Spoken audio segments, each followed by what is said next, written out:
Hello there, ladies and gentlemen. Welcome back for episode number 145 of Two Guys, One Cartridge. Myself, Tim, and Daryl here. And how's it going, buddy? Pretty well. That's it? Yeah. It's pretty well? What's wrong with pretty well? Nope. Nothing. Nothing? Okay. Nothing. Okay. Cool. Let me get this out of the way first before getting into everything, because I think it's necessary to get these in every week now until the event actually happens. First thing, but November 2nd is Extra Life 2013. For those who don't know what Extra Life is, it is a 24-hour, actually this year, 25-hour gaming event in which gamers get together and raise money for their respective Children's Miracle Network hospitals in their area. It's a lot of fun. This is the third year that we will be doing it. And right now it looks like we have the same team from last year. It is myself, Josh, Jesse, and Joanna doing it, which is the same from last year. And then the year before I was pretty much on my own. But no, we're all looking forward to it and looking to break what we did last year, giving the numbers out. So first year, and of course this page isn't loading. The first year, we were able to raise $687. Last year we raised $1,345. And this year we're definitely looking to break 2,000. And so there's still plenty of time. So what we ask is, go ahead and look us up, on the Extra Life website, and that's extra-life.org. And if you look at Power-Ups Not Included, the same way that it's, spelled out when we're not using, just the URL and everything, you can find us. And, So it's not, extralife.org/PUNI? This time around? You know what? Hold on. It might be. Yeah, you might want to clarify that just to make sure, since we joked about that last week about the inconsistency between 2G1C and Two Guys, One Cart. I know that there are some instances where you use PUNI for, Power-Ups Not Included, obviously. No.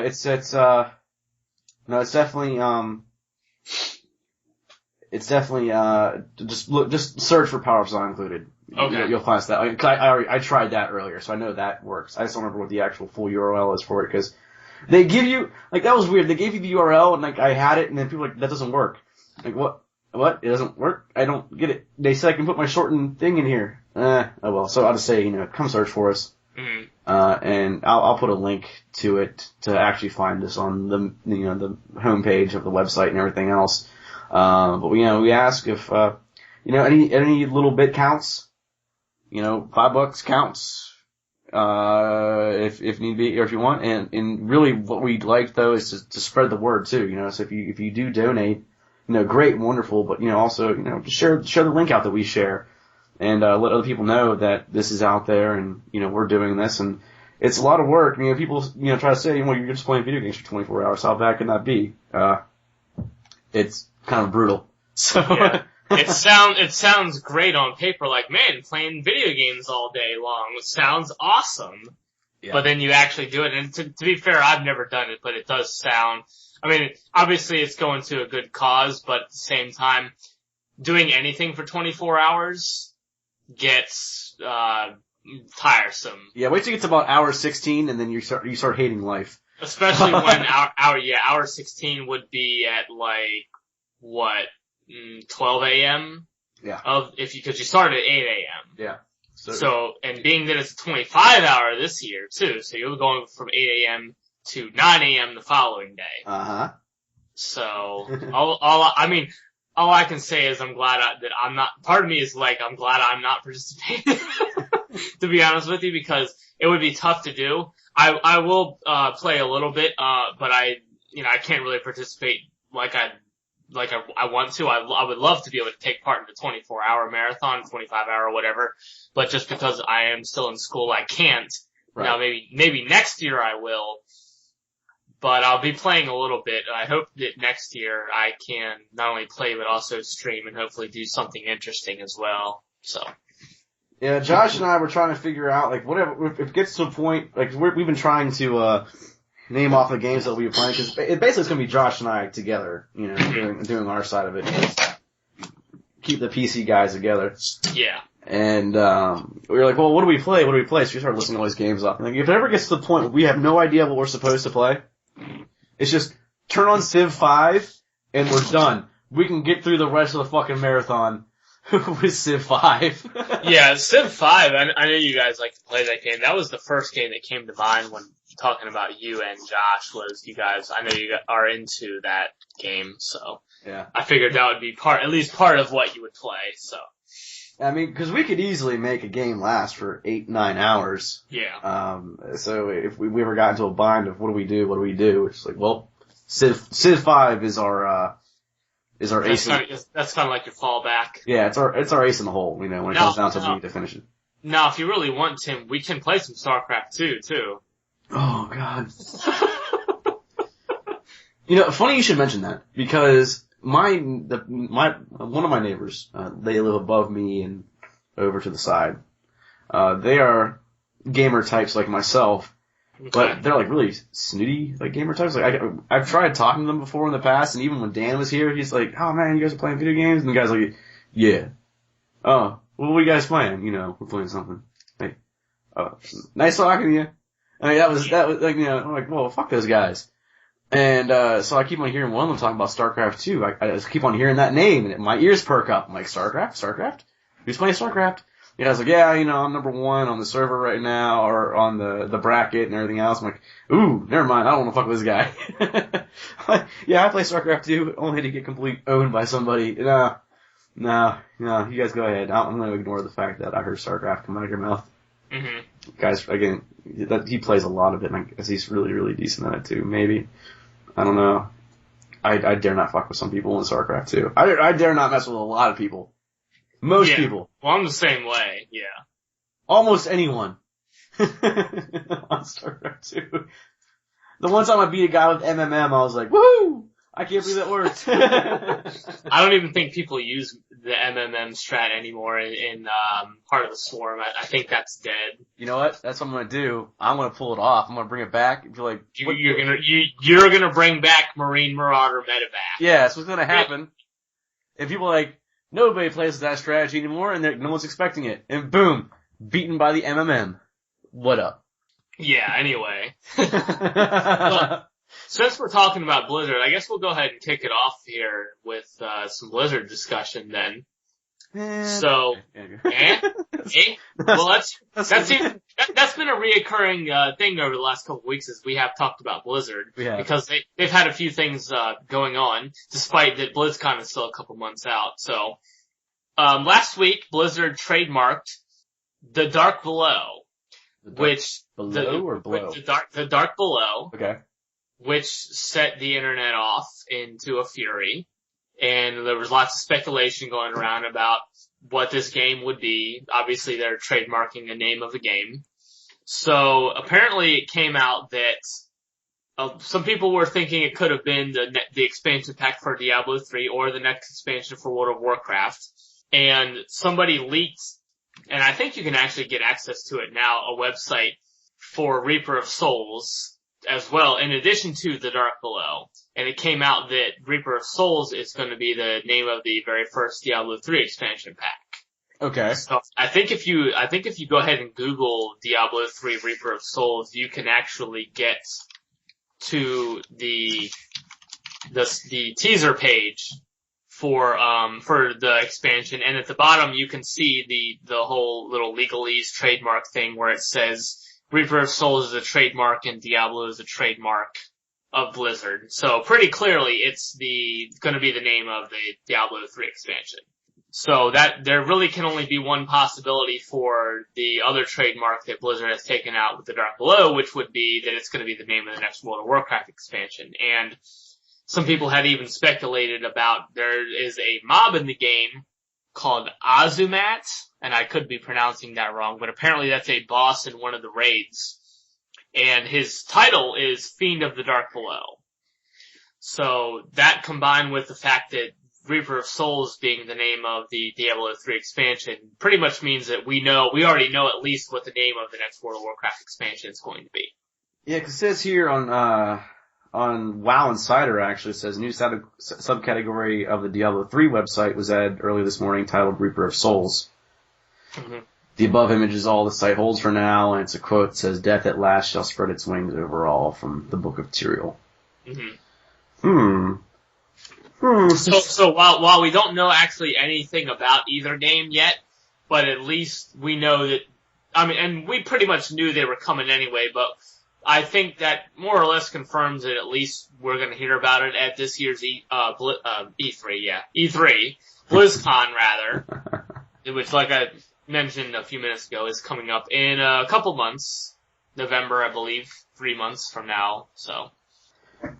Yeah, so I guess we'll hear more about it. I mean, it'd be nice to finally see something new coming to Diablo 3. I mean, the Paragon thing, okay, you get me playing for another 100 levels, that's fine. It's like the Uber Boss thing, that's kind of crazy. I don't know if I actually talked about that at all. But the Uber Boss is, first off, you have to play on Inferno mode.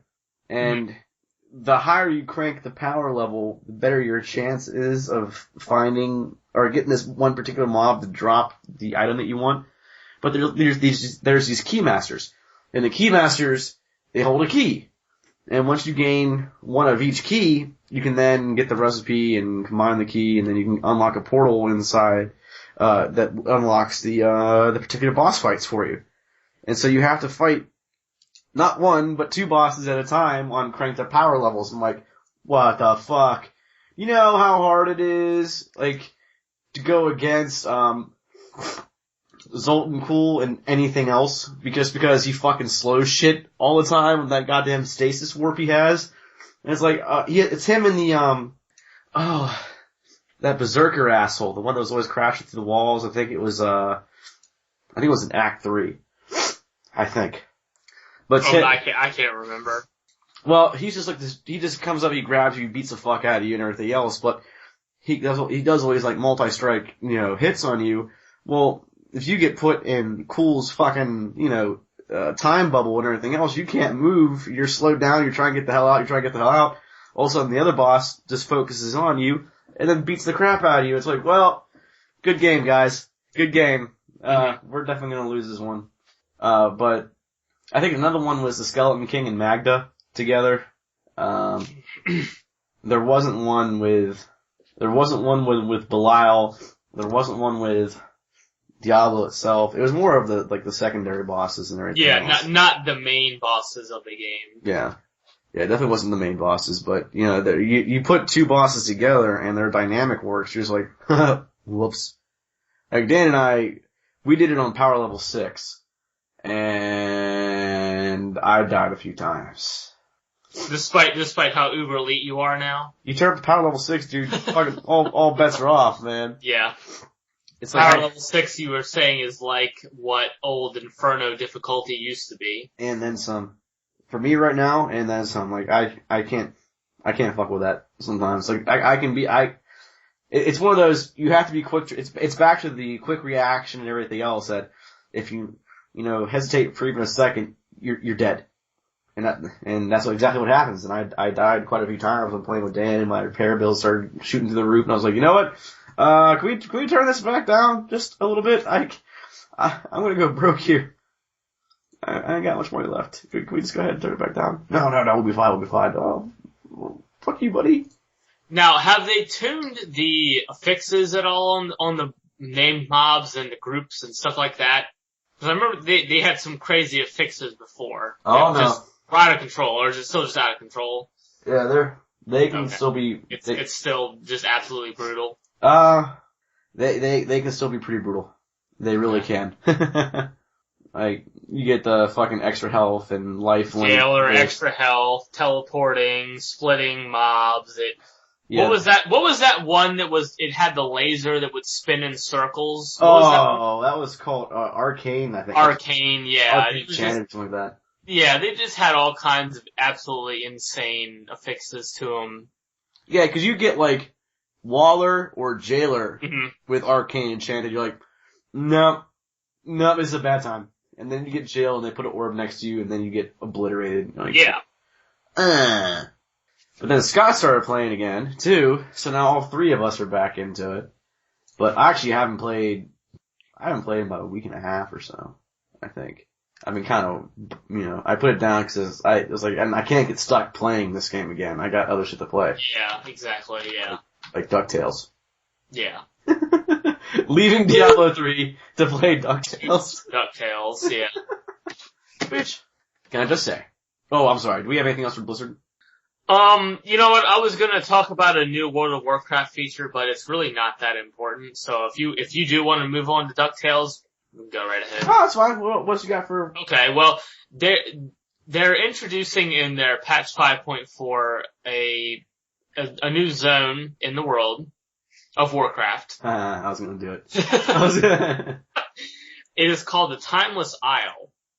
So what they're doing in the Timeless Isle is it's more of an open world, less quest oriented, more just kind of player driven type of gaming than what they've had in World of Warcraft in the past. I think what they're really trying to work here is just more of what like a game like Guild Wars 2 is trying to do, where you're not really going so much to quest hubs and all of that sort of thing.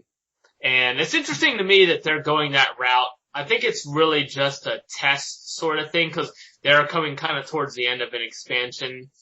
I mean, I think 5.4 is going to be the last major patch for Mists of Pandaria.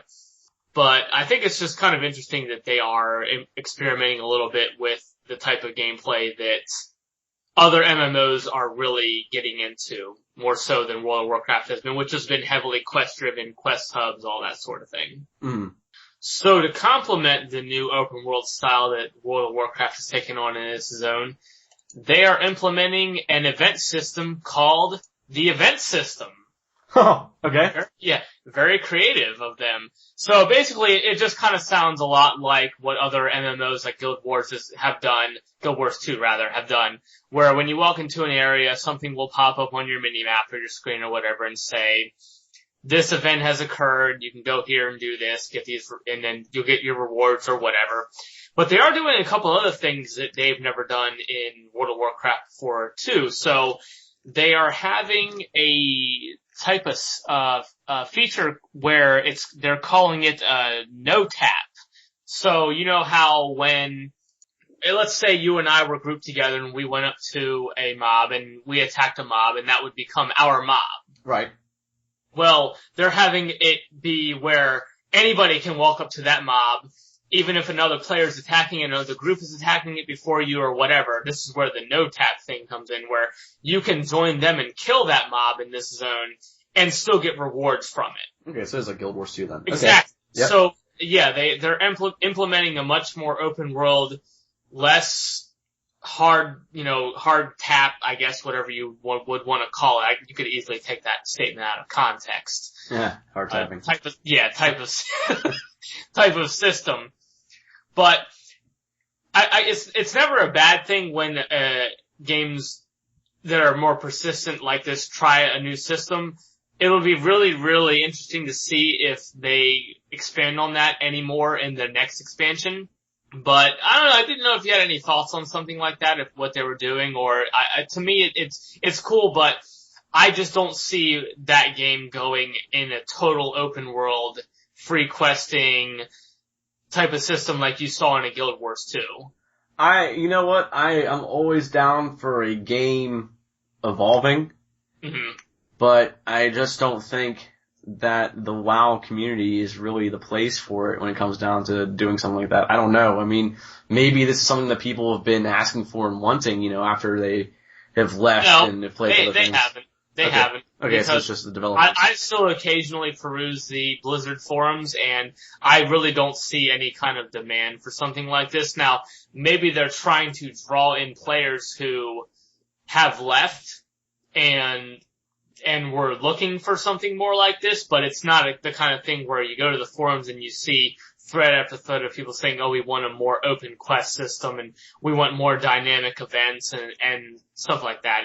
You really don't see that on the Blizzard forums, especially, World of Warcraft or whatever. I have to say though, that was the thing I actually liked about Guild Wars 2 a lot was because you'd have like the little events. So you'd have maybe, a small village is being invaded, so you have to defend the village from the invasion, and then once you fight off all of the little mobs, then the boss mob comes, everyone kind of team up together and beat the hell out of the boss mob, and that one's not so bad, you can do that with maybe 4 to 6 people pulling that one off, but then you have like the big world events, like the dragons that pop down, or the titans and all sorts of stuff, so now you have 50 people out in the middle of this place fighting. I mean, I have some old YouTube videos of me fighting in these, when they first came out. And you can see it. It just gets crazy. You have people hear the event's up, and everyone starts flocking to the location, and the fight just gets nuts. You have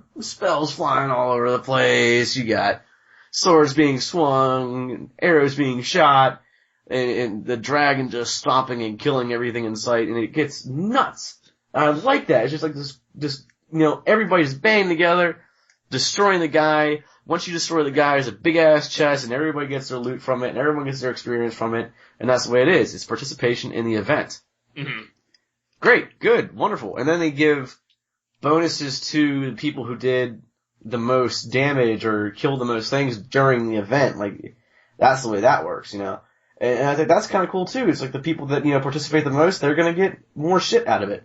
And I like that system out of it too, because you can't have somebody just walk in at the last second, get the last kill on the boss, and be like, yeah, I participated, and then expecting, to reap the full benefits of the reward. I'm like, no, you don't, you get diddly shit right now. That's what you get, because you walked in at the last second thinking you're gonna get something. Well, for the people. And I don't think it could hurt to implement a system where you would have like world boss encounters or more, more involved quest lines like that, where you have to have people, a bunch of people involved in it. So, for example, you use the example of the dragon.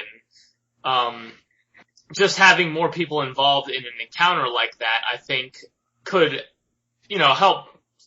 I mean, a big criticism of World of Warcraft has been the lack of server community. So I think if you could get a bunch of people together, even if they aren't necessarily in the same guild or whatever, they don't know each other, just getting people together and saying like, oh, there are rewards even if you don't necessarily tag the mob first. Yeah.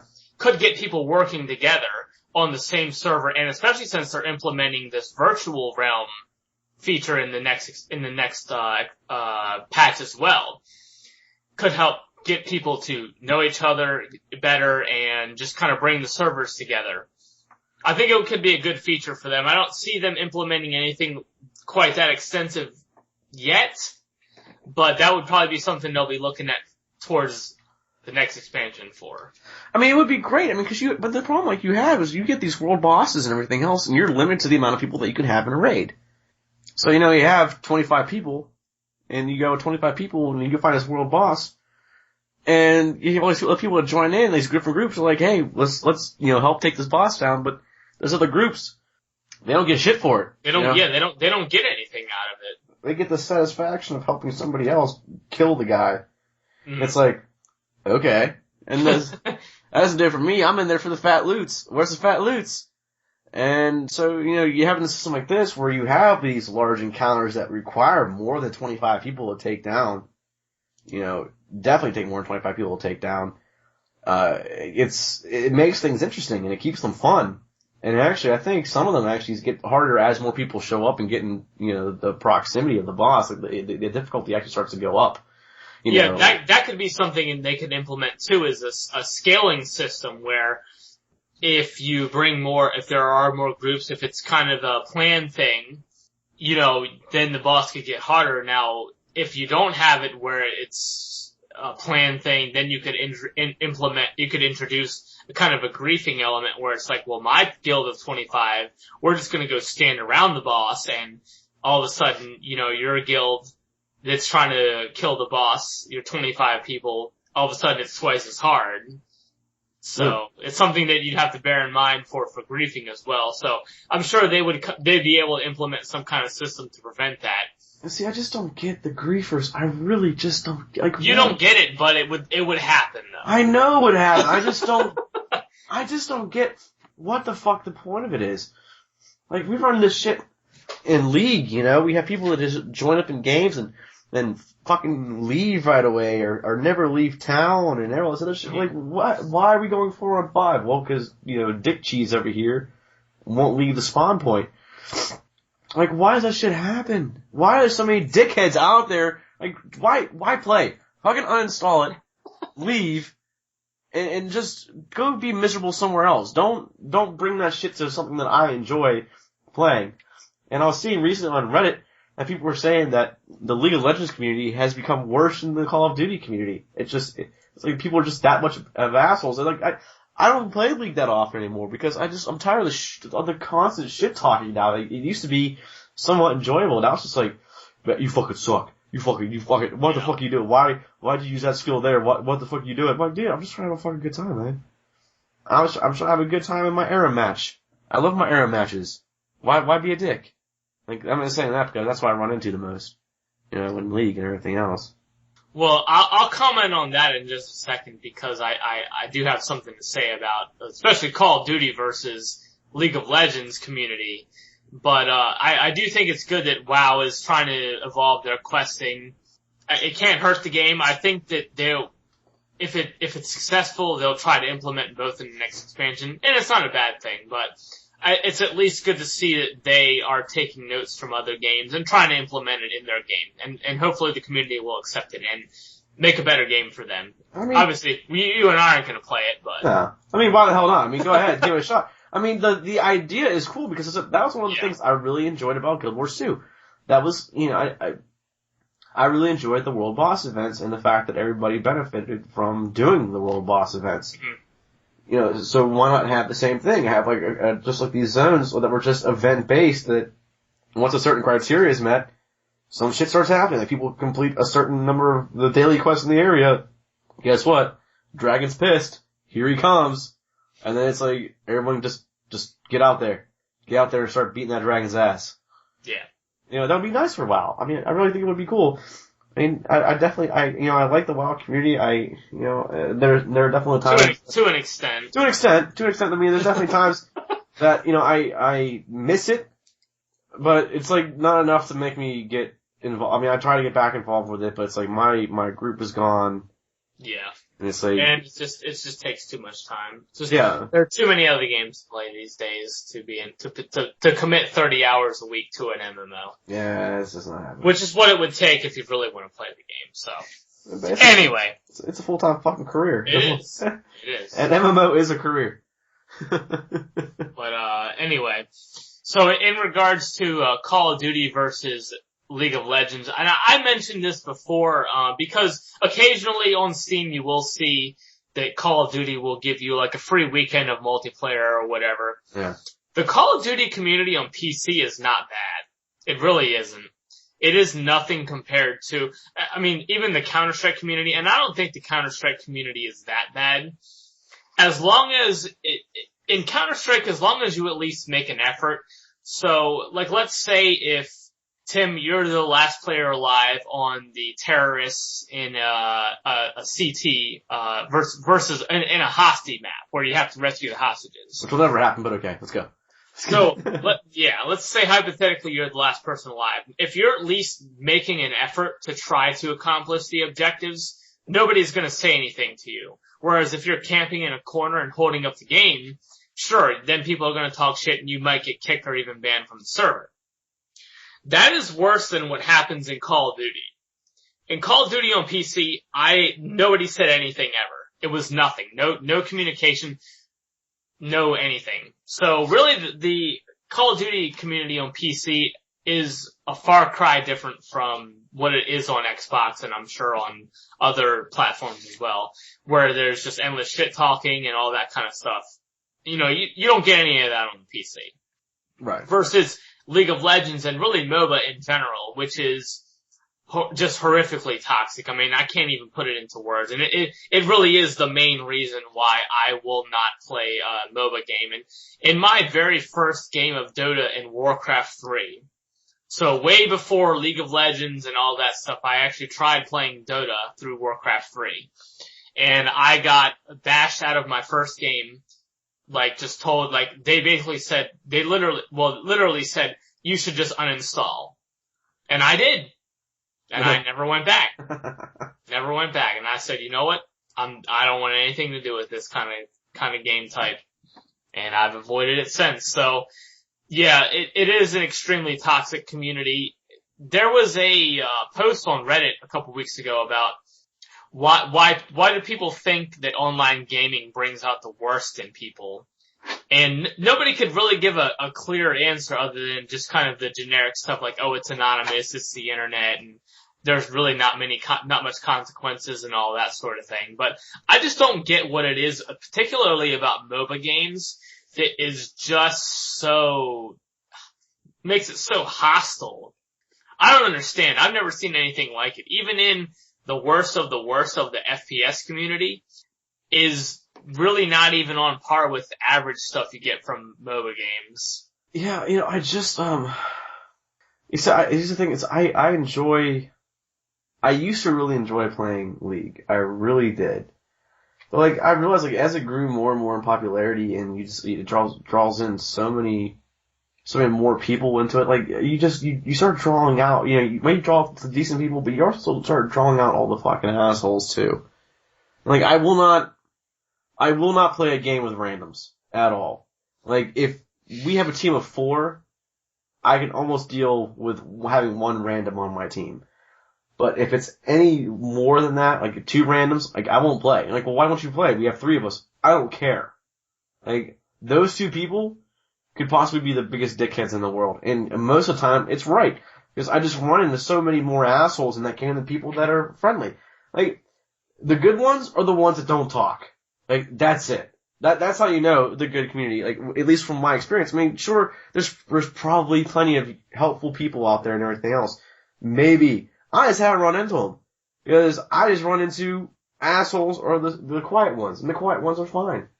But you just run into some people, like, one of the first times I played a Dominion match, which I like the idea. Dominion was a game mode they released, it was a while ago now, but Dominion was just a 5-point capture. And, you earn points based upon the amount of points you captured, and you have to hold them, and, you definitely have to hold at least 3 to fucking win, and all this other shit. And it goes on and on and on until the points are met. And I actually enjoyed Dominion. I thought it was fun. It was a different take on the game and everything else.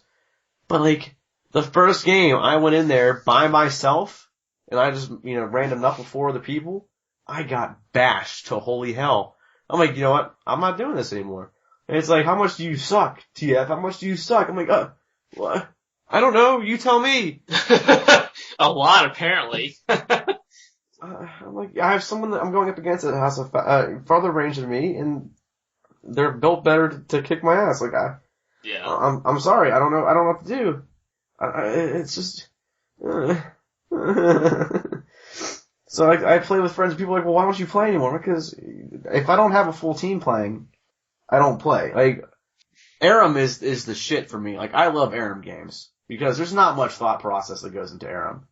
It's 1 lane, 5 people, 5-on-5 combat, all middle, and your champions are randomly selected for you. Which sucks because I bought a package when I first started playing League, so I unlocked like 16 champions or whatever, and there's a bunch of them I haven't even played yet. So it happens a lot that those get chosen for me, and I'm like, oh shit, I'm going into a fucking Aram game not knowing how the hell to play my character at all. Oh, Jesus.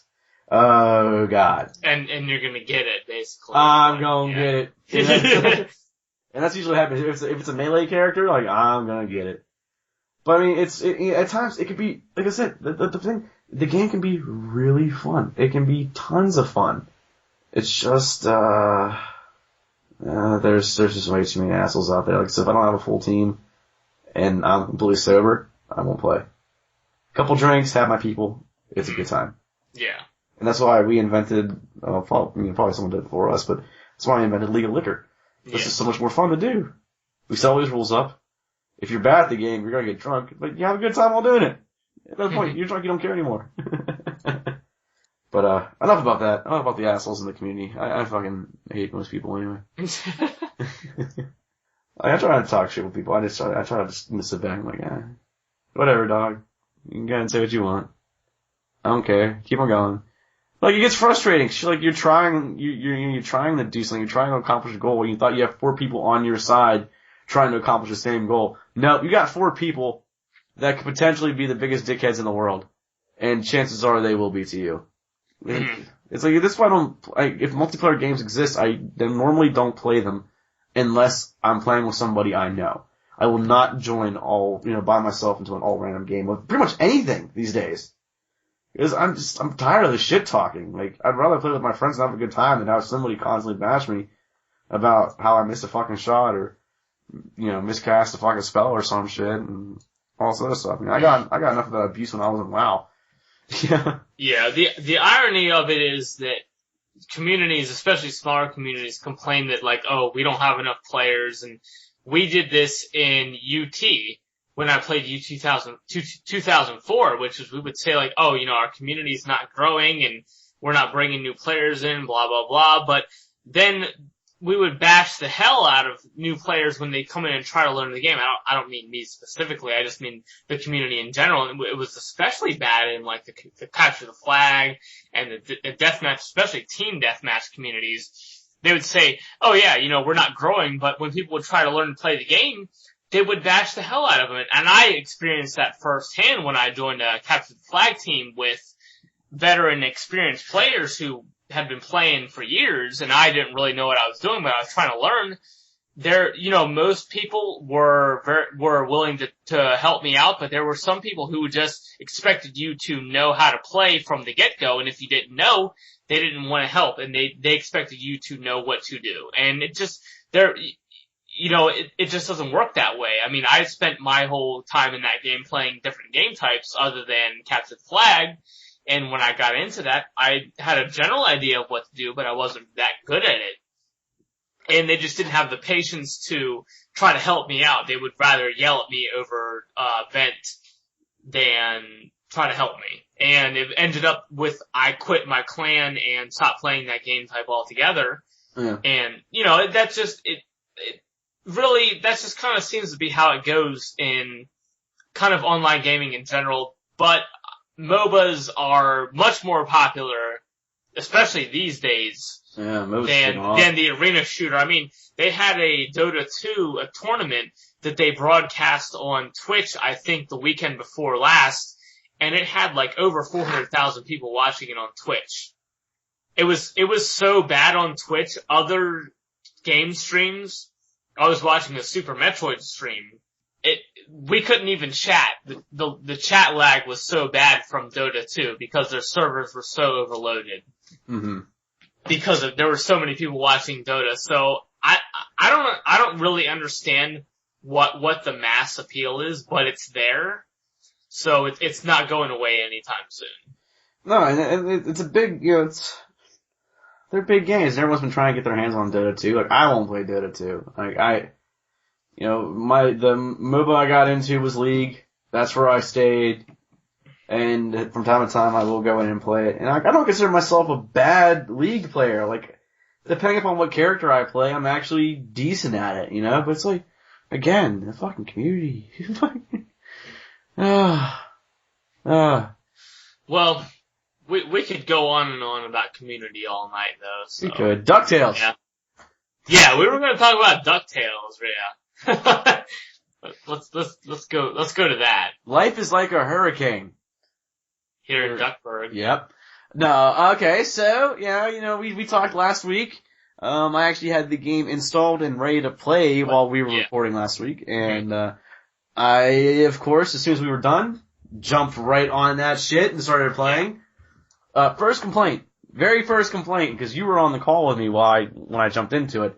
No volume controls on the game at all. No music volume, no voice volume, so I'm sitting here trying to talk to you.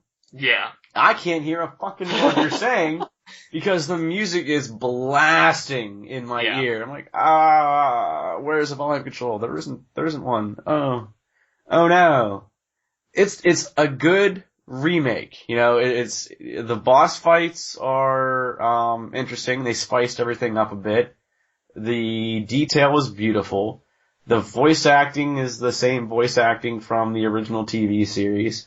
However, while it's nice to experience the voice acting again, there are way too many cutscenes in this game. Just, especially like the Amazon level where you have to find like, I think it's like 6 or 7 coins. Every single time you pick up a coin, it cuts away to, oh, I found a coin of the one with the snake on it. I only have about 5 more to go, and you go to the next one. Oh, I found the one with the eagle. I'm like, is it really necessary to announce what is on the coin of every single last one that you pick up? And like, hitting start and skip is your best friend at that point. And they do a cutscene after every, like, I understand, like, after every level, get a little bit of story. At the beginning of every level, get a little story. But these constant, like, in-game, just, I mean, stop playthrough every 5-10 minutes is ridiculous. It's absolutely ridiculous. The first time I played through it, I watched most of them, and I was like, at the point it was like, I just want to play the game. I just want to play the game. And, so I mean, I played through it, I beat the game. I said the bosses, they are more challenging.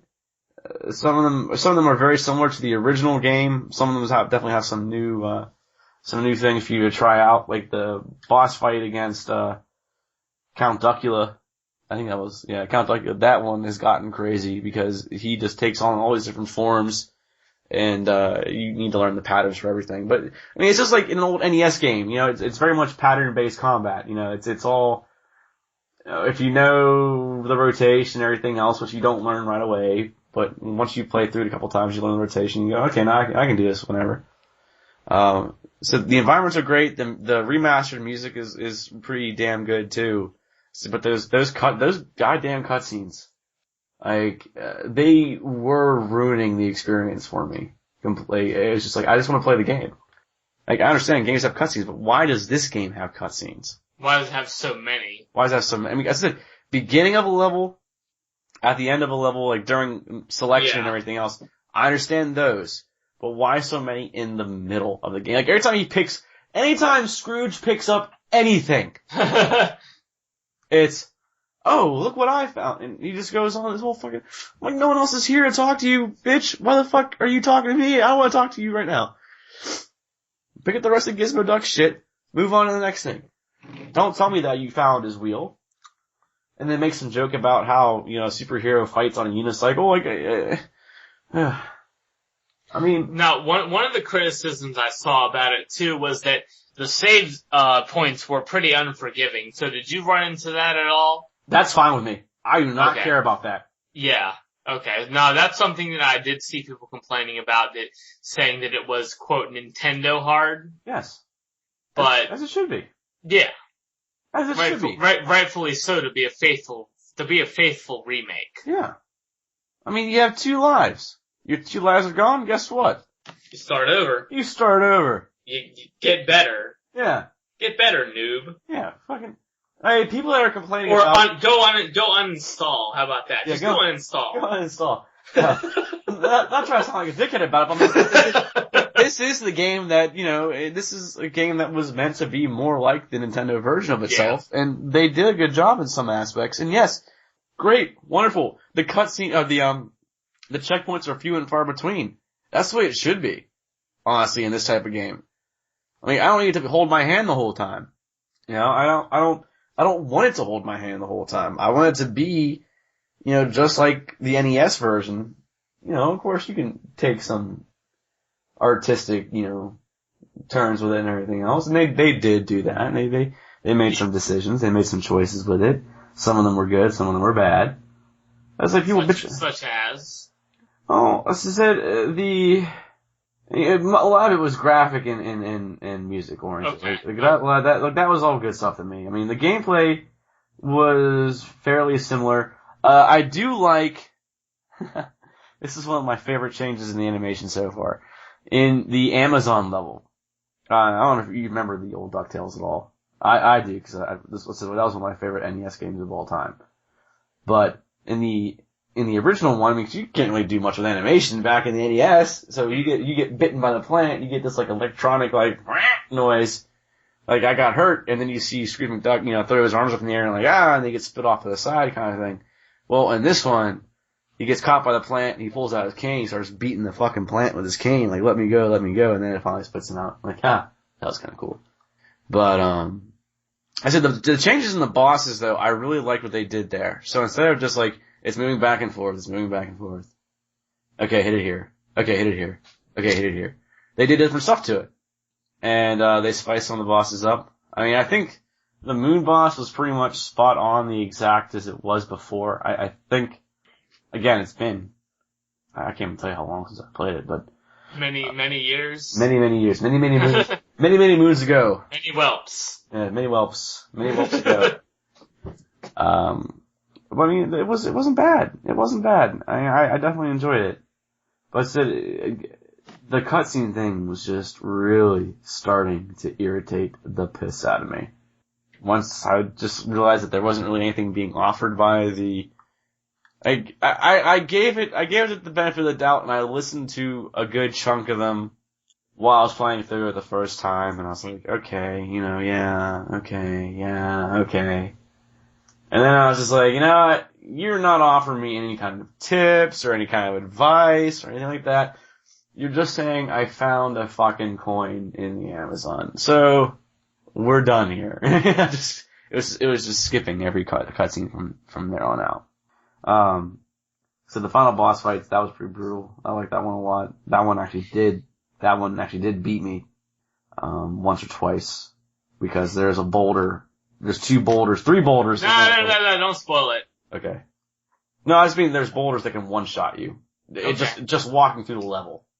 So you only get 2 lives, so you get crushed by the boulder without, fucking thinking, then you get to the final boss with nothing. And then there's even more. But no, it's a good game. And I think the way they try to keep their, replayability high was they put a fucking achievement in there. That was, it was unlock something from the gallery. And I was like, okay, well, I have my money. I have $10 million. I could buy something from the gallery easily. And there's another chance that says unlock everything from the gallery. I'm like, oh, how hard can that be? And there's like 8 segments, and I was able to complete like 2.5 with one playthrough. And I was like, oh, this means I have to play this game a couple more times if I really want this achievement. Which is fine. I mean, I'll definitely play through it a couple more times, I think. Just not right now. It's just one of those things I'll go back to and possibly play again. Just like the way it was back in the NES. You go and play a bunch of other games, you have the ones that are your favorites, you go back every now and then, you play a game, it takes you about 2 hours to beat it. Less than that, really, from start to finish. Maybe an hour and a half. In old, Nintendo style, depending on how fast you are and how familiar you are with the levels and everything else. I still remember, all the secrets and everything else. If you ever see a gap or if you ever see a little crevice off the side, always make sure you go into it and jump, because chances are there's going to be a diamond that's going to fall for you. And that's exactly how the game remained. It's the same shit, still happens. It's fun. $15? Yeah, it can come down to 10. I think, for some people. It will, at some point, too. Yeah. But, I mean, it's not bad. I mean, for the DuckTales fans out there, from the original, NES fans out there, it's definitely something to check out.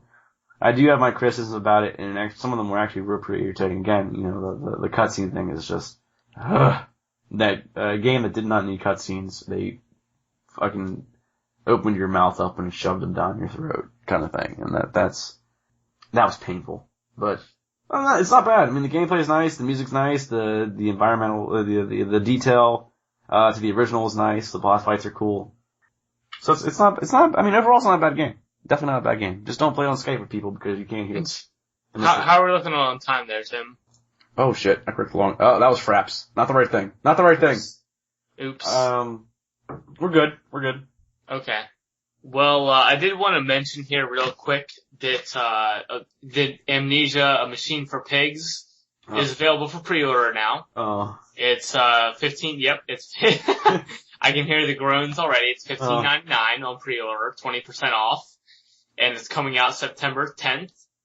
Oh, it's the next birthday. So Tim has got plenty of time to buy himself new underwear to crap his pants with. I just did buy new underwear, actually. I was preparing. No, actually, I was not preparing for Amnesia. For Amnesia. But yeah, you should get prepared because, that's what's gonna happen. Always remember when playing games like that to empty your bowels before playing the game. Yeah. Pro tip from Monoshe. Pro tip. But I didn't really have much else to talk about this week other than that Microsoft is making a few changes to their PC gaming market space. So they hired the former director of Steam to, I guess, front their PC gaming world. His name is Jason Holtman. And they've made a few changes, very big changes already. So they killed off the Games for Windows Marketplace, which was where you could go online and purchase Games for Windows Live games. Okay. And they have gone as far recently as to apparently now they are taking Games for Windows Live down as well. Starting July 1st, 2014, Games for Windows Live is going away. Permanently. Which is fine by me. Which is fine, sounds great on paper, except when you look at the list of Games for Windows Live games, you may reconsider that statement. Okay, so let's look at the games that have implemented Games for Windows Live. So, you've got your Batman Arkham Asylum and Arkham City, BioShock 2, Bulletstorm, Dark Souls, Fable 3, Fallout 3, GTA 4, Gears for War, Halo 2, Gears of War. Well, it says Gears for War on fucking Wikipedia though, which is weird. Somebody fucked up. Okay. It's a typo, but anyway. Insanely Twisted Shadow Planet, Kane and Lynch. Both Lost Planet games, Mortal Kombat Arcade Collection, Red Faction, Resident Evil 5, Resident Evil Operation Raccoon City, Section 8, Shadowrun, Street Fighter 4, Street Fighter X Tekken, Street Fighter 4 Arcade Edition, Warhammer Dawn of War 2, World of Goo, among other games, which are lesser, not quite so popular games.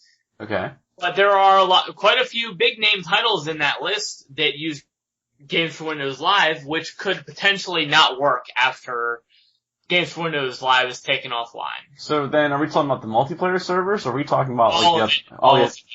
The authentication servers too? It's done. Can't play it. Can't play it, period. Can't play it at all. Ooh, never mind. That's what we're talking about when Games for Windows Live. It's an authentication service even for single player. Well, there goes my fucking Bulletstorm copy. Well, we don't know what's gonna happen yet, but I do know that, I think it's Batman Arkham Origins has come out and said they're switching from Games for Windows Live to Steamworks. Okay. But I guarantee you, a few of these games will not be patched over. I mean, some of them already are. I mean, some of them we already have. Some of them are, but some of these games I'd be willing to bet will not be patched over to Steamworks, whatever else. Because Bulletstorm is still games for Windows, I know that. Well, all those games are, all those games implement. I just mean primarily, cause I mean, there are different other titles that you're over here that you can play that are not games for Windows titles, you can play them in Steamworks. Well, yeah, some of them are, for example, I have a DRM-free copy of World of Goo. But some of these games I know for a fact are primarily and only Games for Windows Live games. So unless the developers patch it, whatever, to get it to where it will work without Games for Windows Lives, you will not be able to play those games anymore. Ugh. So it'll be up at that point to the community, legitimate or otherwise, to make it so that we can play those games without Games for Windows Live. I see. So it sounds great on paper, and going forward it will be good. And I think that it's obvious to me that Microsoft is valuing PC gaming more going forward. They wouldn't have made the move to hire the former director of Steam and make all these drastic changes without having an emphasis on PC gaming, which is the way that they were before 2007, 2008. So I don't understand why they had that little era in there where they weren't. But I'm glad to see that they're kind of finally coming to their senses with Games for Windows Live And it does seem that hopefully they'll be putting more focus on PC gaming, but that remains to be seen going forward. But they're making good steps towards that. But I think that at a minimum, hopefully the developers of these games will make sure that these games do work in the long term without Games for Windows Live. Yeah, I mean, see, because that's like the thing that always irritates me about about purchasing a game through Steam that is installed on Steam and everything else.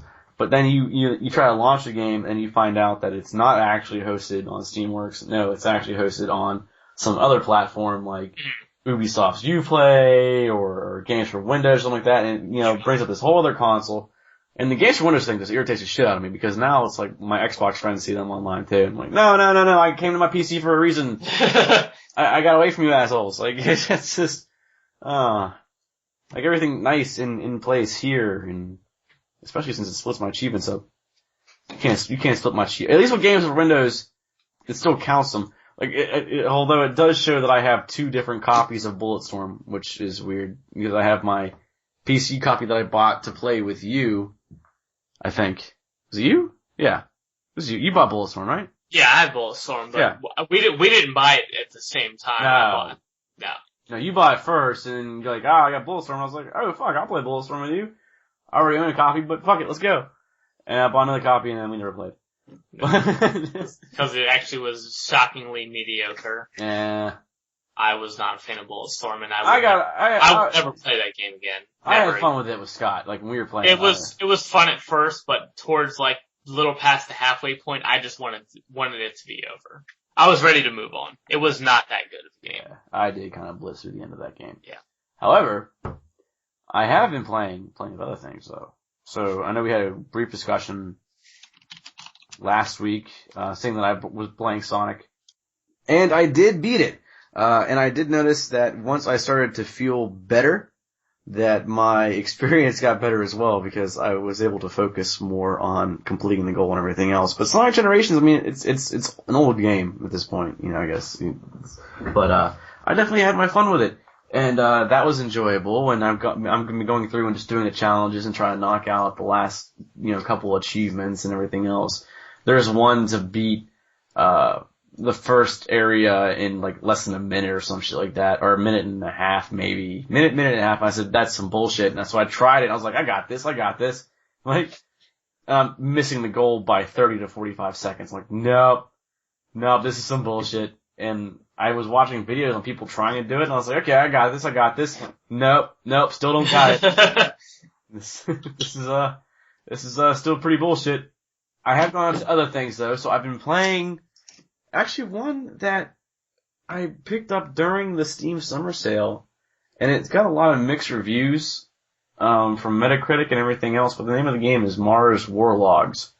And it's a game that's very much like your Knights of the Old Republic or your very first Dragon Age kind of thing, or your Mass Effects. Not so much Mass Effect, but it's kind of the same thing. It's that that squad-based tactic RPG combat, and it's not bad. I mean, so far I'm enjoying it. However, the first 15 seconds of the game, I was threatened with butt rape, and I was like, no, I cannot have this, because it takes place in a prison on Mars, and you're the companion you find. I thought I was playing as the guy that the story starts with, and it turns out I'm not playing as him, I was playing as somebody else, but right away it's like, I'm gonna fuck you in the ass. I'm like, what?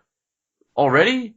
That's all it took? You're gonna read my butthole right now. Like that. I haven't even started playing the game yet, and you're already talking about reading my butthole. And that's how that started. And right there I was like, I don't know if I'm gonna enjoy this game. And, so far, it's not bad. I'm actually liking it. The story is progressing nicely for me. Given the opinion, or given the reviews I've seen so far, it's about, anywhere from like 10 to 15 hours worth of gameplay. I think I put about 3 hours into it so far. So I got plenty more to do. But it's not bad. I mean, people were giving it a lot of shit, but so far, so good. I'm actually enjoying myself, but I do enjoy games like that, like the Old Republics and everything else. So it's, it was nice. Apparently this game, like, I got a complete, like, voiceover, rework and everything else, and the dialogue got a complete rework because people said it was so bad. So I would like to see what the original was like, but I guess that's never gonna happen.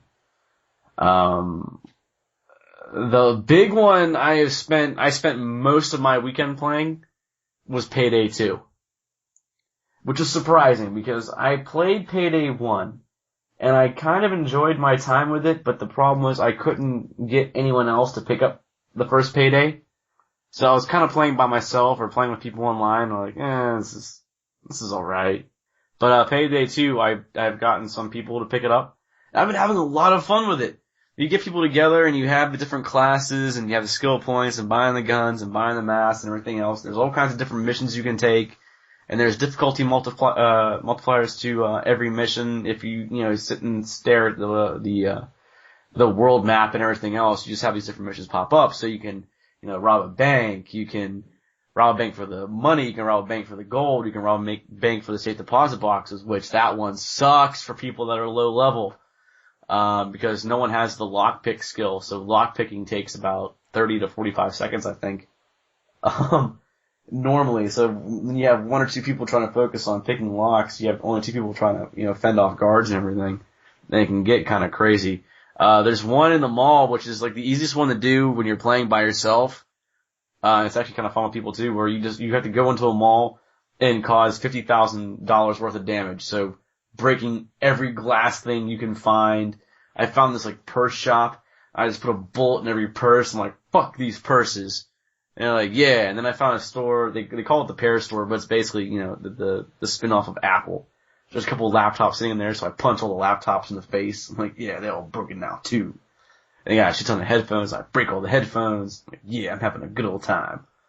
And then there's this one where you play on a small little street corner, or this little strip of street, and you have to steal $15,000 from these 4 stores.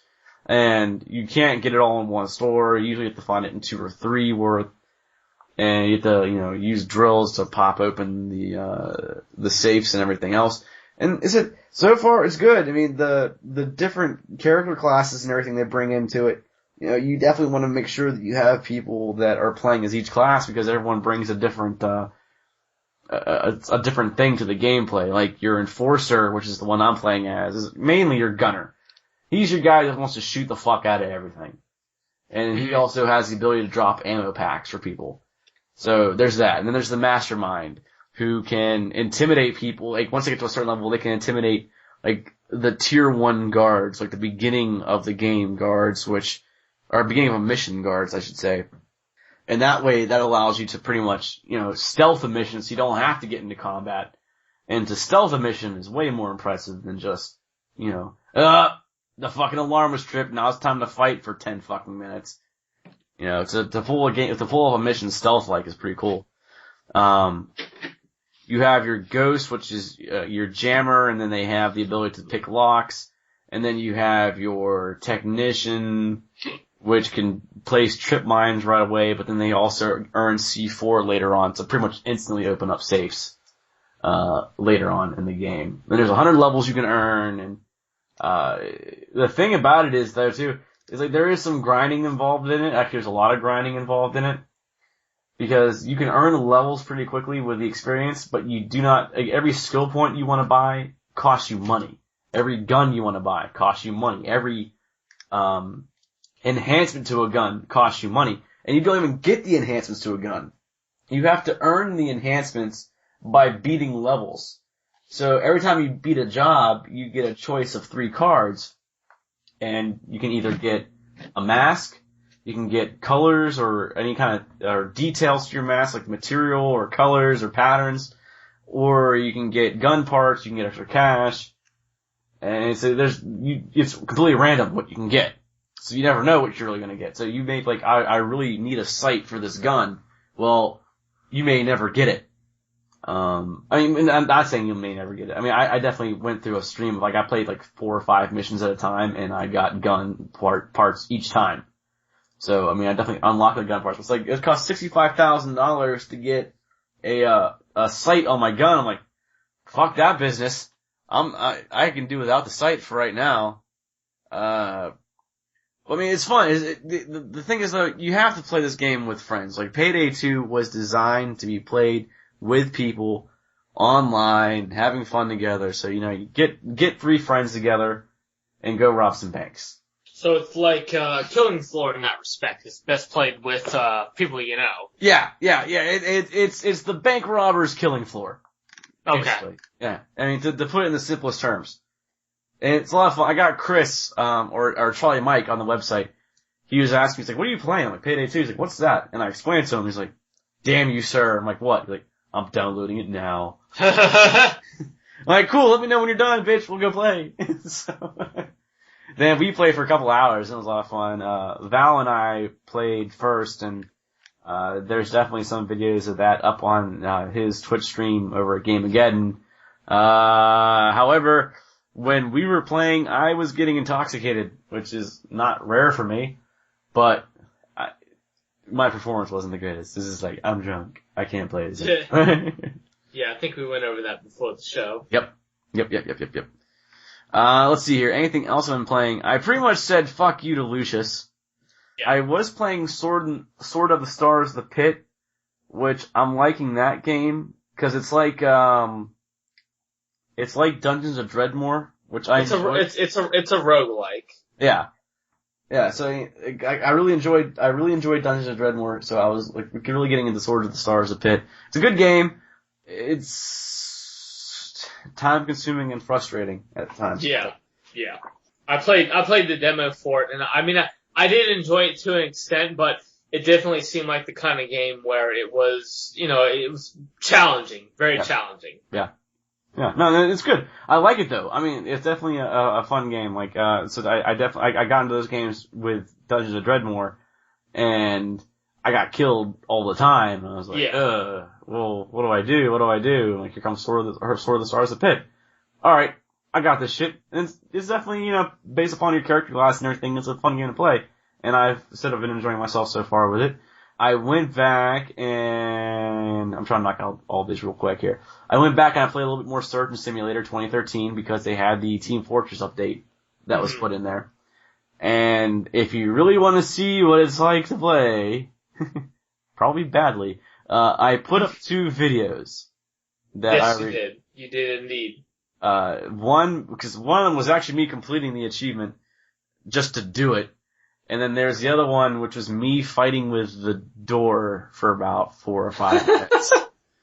Which is not the complete video because there was probably another 5 minutes that I was fighting with that door. And it was pretty bad. But I was like, you know, I'm just gonna hit the record button because this is actually getting kind of funny. Even though how frustratingly stupid this is. But, general consensus is they're good videos. People seem to enjoy them. I was just being a, you know, dumb idiot the whole time while playing Surgeon Simulator. But they're good times. So I got that achievement. I knocked out a couple of the other ones that were associated with the new release, or the new, patch or update, I guess.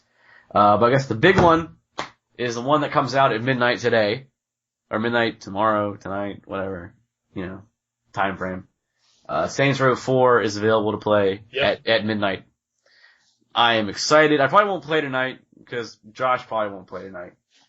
Because that's a game that Josh and I play together. Like, that's our thing. We play Saints Row. Yeah. And then tomorrow, I'm pretty sure it's his D&D night. So I don't even know if we're going to get any chance to play Saints Row tomorrow, which is kind of irritating, because I'm like, I want to play Saints Row. America! You get to play as the president fighting against fucking aliens. With a purple dildo, a giant purple dildo. With a purple dildo. And, you know, they made the inauguration station, so I finally sat down and did that too. There is so much stuff you can do. Like, you know how hard it is to customize a character when you're given so many goddamn options? Like, I sat there, I was like, you know what, I'll go with this shirt. But you know what, it doesn't really go with this. I'll go with this. Josh, I think, basically made Colossus in his game. Like, he actually made someone that looked like Colossus with his. I was like, that's kinda cool, I guess. I haven't seen it yet. But he got his stuff uploaded. And actually that was irritating too, because it said, to set up the inauguration station, you have to have a Saints Row account set up. And I was like, okay. And so I entered, you know, my normal thing, the 1 O'Shea. It's like the 1 O'Shea is taken. I'm like, what? Bullshit. What? Bullshit. How is that even possible? Exactly. So I was like, well, wait a minute. Bullshit. Had to have been you who did it. Maybe it was me. Maybe I don't remember having to do that with Saints Row the Third. I don't remember. Maybe it was. So I was like, okay, well let me just go to this, and they said, well if you forgot your password, go to saintsrow.com. So I went to saintsrow.com and I said, here's my username, I forget my password. Okay, we sent you an email. I'm checking all my email accounts and I'm like, I haven't gotten an email. And I was like, well maybe it's late. Maybe something, cause sometimes you get really fast, sometimes it takes a few minutes for them to get sent out to you. I'm like, I'll give it a few minutes, it'll be okay. Never got an email. I'm like, well, what the hell? Who the hell has the one O'Shea as a fucking username? Because it's not mine apparently. So I never got the email. I checked my spam filters and everything else. It was not caught in any of my spam folders. Like somebody actually took the one O'Shea. What the fuck? Who would do that? So then I went ahead and I picked O'Shizzle. Okay. I was like, fair enough. Playing Saints Row, O'Shizzle's more fitting, I suppose. Mm-hmm. And so I set my password up. And I was like, alright, I can log into the website. Here's my username, here's my password. Let me go back to the inauguration station. Here's my username, here's my password. Username and password is invalid. The fuck it is? Hold on, let me go back to the website again. Username and password, same thing I just typed in. Look, I can log in. Okay, back to the fucking inauguration station. Username and password is invalid. So I go back, I created a complex password. And it works on the website, but for some reason the complex password was not working inside the software. So then I created a basic password, and I went back in, and sure enough it worked. The fuck. I'm so happy this is only to create a character. Like, if there's anything else, I would just deleted this right away. Cause I'm pretty picky about password strength and everything else. Given all the shit that I deal with on a daily basis. Oh yeah, absolutely, yeah. So I was like, so I finally, then I got my chance, I sat there and I made my character, and that took forever doing it. But basically, my character is the 10th Doctor from Doctor Who. Why not let the Doctor be the fucking savior of the world? He already is, so might as well just let him do it again. Yeah. So I have David Tennant as my character, and I spent way too much time trying to create it. So it'll be Colossus and Doctor Who fighting against aliens in Saints Row 4 whenever Josh and I decide to start playing. And that's about it for me, other than that I played a couple games of online mode on Space Marine. Yeah. Which I came in there as a level 1 and I was matched up immediately with like level 30, level 40 people or whatever, and they're like, have you played this game before? Like, I've played the game, but I haven't played online. Like, okay, here's the rule. Don't pick up ammo if you don't really need it, and try not to die. Like, okay. And see, that's what I'm talking about. That was a good experience right there. It wasn't like, fuck, this guy's level 1. Oh, this guy's a fucking noob. He sucks. Fucking sucks. He's gonna die. Yeah. Let's vote kick him. I didn't need the fucking. I mean, to be fair, I would vote kick you. Here's the thing. I wasn't playing a PvP mode. It was okay. They have the exterminator mode or whatever it is, where it's just basically it's just wave combat. It's, again, killing floor. It's just a bunch of orcs spawning every wave. And, I've read the description. I got the premise. I'm like, okay, it's me and my teammates versus orcs. Okay. Cool, I can do this. And so, the only rules they told me was like, don't pick up ammo unless you need it, and don't die. Fair enough. I got this shit. Let's go. And I wasn't even the one that got us killed, which was even better. I felt even better about that after that. I wasn't the one that lost all of our lives. This guy did. Fuck this guy. Yeah, fuck him. That's I'm trying to look through here my list here, see if there's anything else that I was playing. I think that's pretty much I think it's pretty much it. I said I'm just really looking forward to Saints Row 4 and hoping for my chance to play. Indeed. I don't think I had anything else to talk about either, so I'm going through my notes here too real quick, and I just simply don't see anything else. I think we pretty much covered everything. Gamescom is happening this week, so there will be a lot to talk about. Apparently the PlayStation 4 release date announcement will be tomorrow, in addition to many other things. Also, actually I did have one thing real quick. Actually, it's actually not going to be a real quick thing. We'll probably have to talk about it next week, but WildStar announced their payment model. Oh, okay. So, depending on, what are we looking at on time, Tim? We're getting close here. Okay, we'll have to talk about that next week because, it's interesting what they're doing. Okay. So, yeah, it's definitely gonna take more than a couple minutes, but yeah, they're gonna have we'll talk about their payment model, which they did announce today, and other Gamescom note, which I'm sure there will be many. And also, other stuff that I could say we'll talk about, like GTA 5, but we won't, so. Which they had their multiplayer, trailer. Looked pretty cool, but I'm sure we won't talk about it next week again, so. You know, the thing is, real quick though, I got stuck moving people again this weekend. Explain to me, you know what, just real quick. I helped my dad move my stepmother's mother's stuff into a storage unit. So your yeah, okay. So my stepmother's mother. Yeah. She's living in Pittsburgh now, living with my dad and my stepmother. So she's living up here, but she brought all of her shit. And it was a big ass truck. So we put most of her stuff in a storage unit. Well, then we had to move all the stuff from her storage unit to another storage unit that was on the next level down because it was climate controlled.